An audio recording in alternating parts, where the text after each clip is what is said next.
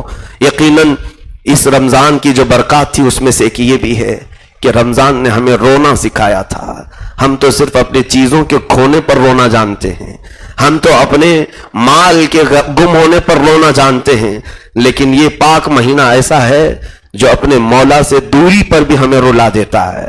رات کی تنہائیاں ہمارے ذکر کی شبوں میں ہم نے دیکھا ہے کہ بچوں کی آنکھوں سے آنسو کیوں جاری ہو جاتے ہیں، یہاں سجدوں میں دل کیوں تڑپ اٹھتے ہیں، روح کیوں کانپتی ہے. یقیناً یہ ماہ پاک ہمیں رب تعالیٰ کی وحدانیت کا ایک ایسا درس دیتا ہے کہ ایسا لگنے لگتا ہے کہ اب جبار خدا کی محفل میں ہم بھی کھڑے ہیں. اور برکت رمضان کی، میں تو صرف یہی کہتے جا رہا ہوں کہ کیا کیا چیزیں ہمیں رمضان نے دی تھی، صرف اس لیے کہ تمہیں احساس ہو کہ کیا چیز ہم کھو رہے ہیں، کیا چیز ہم سے جا رہی ہے، کون سی چیز ہم سے رخصت ہو رہی ہے. رمضان نے ہمیں ایک چیز اور خاص دی تھی، وہ یہ ہے بار بار دعا کرنا، بار بار مانگنا، رب تعالیٰ سے بار بار سوال کرنا. اتنی دعائیں کون سے مہینوں میں کی جاتی ہیں؟ افطار سے پہلے دعا، سحری کے بعد دعا، نمازوں کے بعد دعا، سونے کے وقت دعا، تراویح میں ہر 4 رکعت پہ دعا، پھر ختم ہونے پر دعا. یہ تمام دعاؤں کا ذخیرہ کرے. بندہ مانگنے کی عادت ڈال لیتا ہے مولا سے، اور رب تعالیٰ کو ایسے سائلین بہت پسند ہے. وہ ارشاد فرماتا ہے فرشتوں سے کہ جو مجھ سے مانگتا ہے اسے دے دیا جائے گا، اگر دنیا میں نہیں تو قیامت میں اس کا اجر اسے دے دیا جائے گا. اور جو نہیں مانگتا مولا اس سے ناراض ہوتا ہے کہ اس بندے کو اب میری حاجت نہیں رہ گئی، اسے اب میری ضرورت نہیں رہ گئی. مجھے بتاؤ میرے عزیزو، کیا ہم نے رمضان میں بہت نہیں مانگا اللہ سے؟ بہت ہم مانگتے رہے. تو یہاں عاجزی بھی رمضان نے ہمیں دیا، انکساری ہمیں رمضان نے سکھایا تھا، خود غرضی نہیں، منکسر المزاج بننا ہمیں رمضان نے سکھایا تھا. ہم بار بار رب ذوالجلال کے حضور شرمندگی کا احساس بھی کرتے رہے. اور جب بھی افطاری کے وقت بیٹھتے تھے، کیا ہم یہ نہیں کہتے کہ مولا دن بھر میں جو کچھ ہو سکا ہم نے کیا ہے، قبولیت تیری شان پر ہے، قبولیت تیرے ذمہ کرم پر ہے؟ کیا ہم یہ نہیں کہتے تھے مولا جانے انجانے میں ہم سے خطائیں ہو چکی ہوں گی، تو اسے درگزر کر دے؟ یقین ہے جو بندہ اتنی مرتبہ رب تعالیٰ سے لگا ہوا تھا، اب مجھے بتاؤ جہاں یہ رمضان کا سورج غروب ہوا، کون سی افطاری میں دعائیں ہوں گی، کون سے افطاری میں دعائیں ہوں گی، کون سی سحری میں اٹھ کر کے مولا سے مانگا جائے گا؟ ہاں، میرے آقا صلی اللہ علیہ وسلم کی ایک حدیث پاک ہے، رب تبارک و تعالیٰ کو سب سے پسندیدہ عبادت کون سے وقت میں ہے؟ فرماتے ہیں سورج نکلنے سے کچھ دیر پہلے، جب سارے لوگ میٹھی نیند سو رہے ہوں، کوئی بندہ اٹھ جائے اپنے بستر سے اور مولا سے مانگے، رب تعالیٰ کو بے حد پسندیدہ عبادت ہے. اور یہ عبادت صرف رمضان کے حصے میں آتی ہے. یہ صرف رمضان کے حصے میں سحری میں اٹھتے ہیں. سحری میں اٹھتے ہی لوگ جلد جلد اپنے اپنے ناشتوں سے فارغ ہو کر دعا میں مشغول ہوتے ہیں. کئی لوگ ہیں جو قرآن کی تلاوتوں میں مشغول ہیں، کئی ایسے ہیں جو اٹھتے ہی پہلے تہجد کی نماز ادا کر لیتے ہیں. بتاؤ یہ تہجد کا موقع رمضان کے علاوہ کہاں ملتا ہے؟ میرے عزیزو، بہت بڑی بڑی نعمتیں جو پاکیزہ ماہ نے ہمیں دیے تھے وہ چند ہی سانسوں کے بعد اب ہم سے ختم ہونے کو ہیں. عید کے دن کا انتظار وہ کر رہا ہے جسے ناچنا ہو، جسے خوشیاں منانا ہو. ہم تو عید کا انتظار نہیں کر رہے، مولا کی بخشش کا انتظار کر رہے ہیں. اے رب ذوالجلال، اس وقت تک ہم پر سے رمضان کو نہ ہٹا جب تک ہمارے نام کی مغفرت کا اعلان نہ ہو جائے. اور آخری راتوں میں بھی اگر ہم بخشے گئے تو مولا یہ اس کا فضل و کرم احسان عظیم ہے. اے میرے عزیزو، آج کے دن کی ایک اور خصوصیت ہے. آج پوری دنیا میں، عالم اسلام میں یوم القدس کے نام سے لوگ ایک دن مناتے ہیں. جمعۃ الوداع کو بیت المقدس کا دن منایا جاتا ہے، یوم القدس. یہ احساس دلانے کے لیے کہ آج قدس پر جو یہودیوں کا غاصبانہ قبضہ ہے اس کی ہم مذمت کرتے ہیں. قدس کل بھی ہمارا تھا، آج بھی ہمارا ہے، اور ہم بازیابی کے لیے بارگاہ الہی میں دعا گو رہتے ہیں. رب ذوالجلال ہمارا قبلہ اول ہمیں پھر سے عطا کرتے ہیں، یہودیوں کے پنجوں سے اسے آزاد کرے ہیں. وہاں پر جو بچے ہیں، وہاں پر جو چھوٹی چھوٹی سی بچیاں ہیں جو بلکتی ہیں، اللہ، ہم ابھی سفر سے وہاں کیا ہے جارڈن تک تو میں گیا، ان ظالموں نے مجھے بیت المقدس کے داخلے سے روک دیا تھا.